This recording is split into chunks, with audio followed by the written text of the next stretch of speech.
بسم اللہ الرحمن الرحیم۔ السلام علیکم۔ حضرت عبادہ بن صامت رضی اللہ تعالیٰ عنہ فرماتے ہیں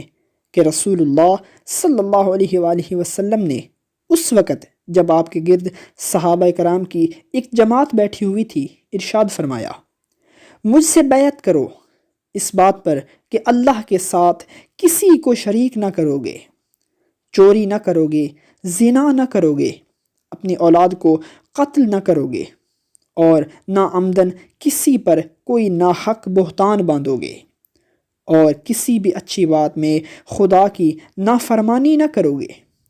جو کوئی تم میں اس عہد کو پورا کرے گا تو اس کا ثواب اللہ کے ذمے ہے، اور جو کوئی ان بری باتوں میں سے کسی کا ارتکاب کرے گا اور اسے دنیا میں اسلامی قانون کے تحت سزا دی گئی تو یہ سزا اس کے گناہوں کے لیے بدلہ ہو جائے گی،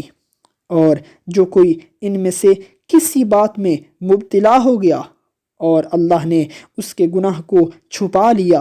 تو پھر اس کا معاملہ اللہ کے حوالے ہے، اگر چاہے تو معاف فرما دے اور اگر چاہے تو سزا دے۔ عبادہ کہتے ہیں پھر ہم سب نے ان سب باتوں پر نبی کریم صلی اللہ علیہ وآلہ وسلم کی بیعت کر لی۔ صحیح بخاری حدیث نمبر 18 جلد 1 باب ایمان کا بیان۔ ہماری اس ویڈیو کو لائک اور شیئر کیجیے، چینل کو سبسکرائب کر لیں تاکہ ہماری آنے والی تمام ویڈیوز کا نوٹیفیکیشن آپ کے پاس بآسانی اور بر وقت پہنچ سکے۔